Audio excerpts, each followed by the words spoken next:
Welcome to our series GST 2.0 Made Simple with Tally Prime।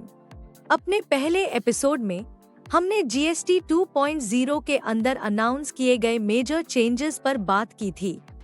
इस episode में चलिए देखते हैं कि आप अपने बिजनेस को स्टेप बाय स्टेप कैसे प्रिपेयर कर सकते हैं ताकि GST 2.0 लागू होते ही आप फुली रेडी रहे। GST 2.0 में स्मूथ ट्रांजिशन के लिए बिजनेसेस को कुछ प्रोएक्टिव स्टेप्स लेना बहुत जरूरी है। सबसे पहले अवेयरनेस बढ़ाएं। आने वाले चेंजेस को समझिए और अपनी टीम्स को ट्रेन कीजिए। उसके बाद अपने एग्जिस्टिंग एग्रीमेंट्स और प्राइसिंग का एनालिसिस कीजिए और देखिए क्या रिविजन्स की जरूरत है। सबसे अच्छा ये होगा कि आप किसी डोमेन एक्सपर्ट से कंसल्ट करके अपने डाउट्स क्लियर कर लें ताकि फ्यूचर में कोई अनएक्सपेक्टेड इशू ना आए। फिर बायर्स को चेंजेस के बारे में क्लियरली कम्युनिकेट कीजिए और सप्लायर्स से डिटेल्स कंफर्म करिए। साथ ही एंश्योर कीजिए कि आपके सिस्टम्स एंड अपडेट्स को हैंडल करने के लिए रेडी है।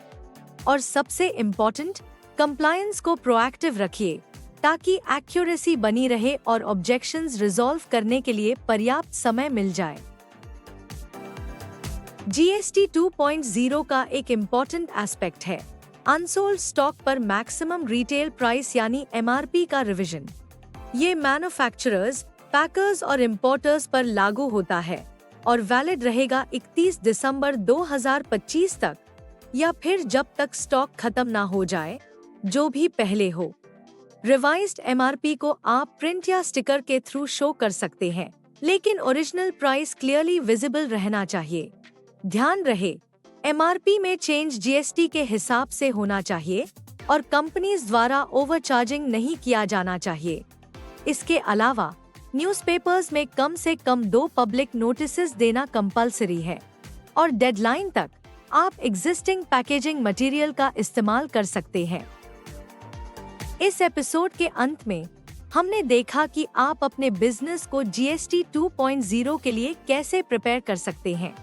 नेक्स्ट एपिसोड में हम प्रिपरेशन से आगे बढ़कर एक्शन की बात करेंगे और देखेंगे कि आप डायरेक्टली टैली में GST टैक्स रेट्स कैसे सेट कर सकते हैं।